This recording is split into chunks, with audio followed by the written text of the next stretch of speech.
अस्सलाम वालेकुम। सियाणे कहते भी आप दी मत ते अगले दी दौलत ये चौखी जापदी।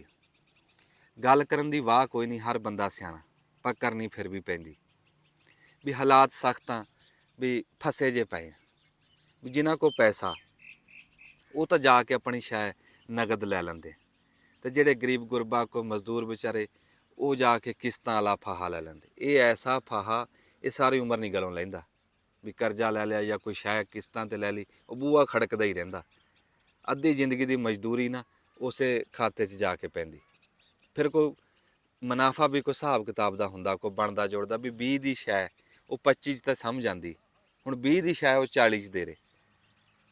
भी उन्हां दी तां मौजां लगियां। सियाणे कहंदे भी पानी आशिक हुंदा, भी वो पैसा उन्हां दा तां वध रिहा, खड़े पानी ते मींह पै रिहा, ते जेह्ड़े अगले लैण वाले उन्हां दी रड़ी होई पई है।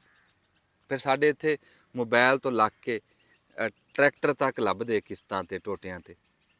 कानून है कोई नहीं, कोई पुछदा दसदा नहीं, वो आपदी मर्जी दा लई जांदे मुनाफा। मैं कहना भी इत्थे दुनिया तां बना लोगे ते वो आखरत नहीं तुहानूं याद, कोई मुनाफा तां घटाओ कोई। ये तां असीं उंज ही सुणिया भी ठीक नहीं, फिर लैना भी है कोई बनदा जुड़दा लओ, भी इन्ना तां ना लहू पीओ बंदियां दा।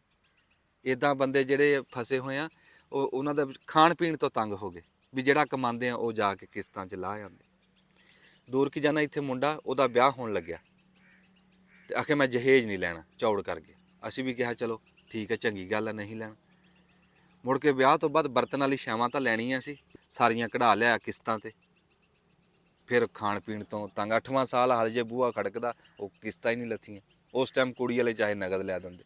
इदां भी बंदे इत्थे वो हिसाब बनिया भी कोई मुंडा ना खब्बे हत्थ नाल बैठा रोटी खावे, ते ਉਹਦੇ ਪਿਓ ने दड़का मारिया भी सज्जे ना खा, भी खब्बे ना तां शैतान दे ढिੱਡ ਜਾਂਦੀ।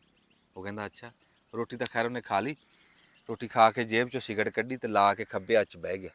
ਉਹਦਾ ਪਿਓ ਕਹਿੰਦਾ ਵੀ ਉਹ ਤੇਰਾ ਭਲਾ ਹੋਵੇ ਸਿਗਰਟਾਂ ਪੀਣਾ। ਆਖਦਾ ਨਾ ਸਿਗਰਟ ਸੁਗਰਟ ਨਹੀਂ ਮੈਂ ਪੀਂਦਾ, मैं तो शैतान नूं कैंसर कर रहा।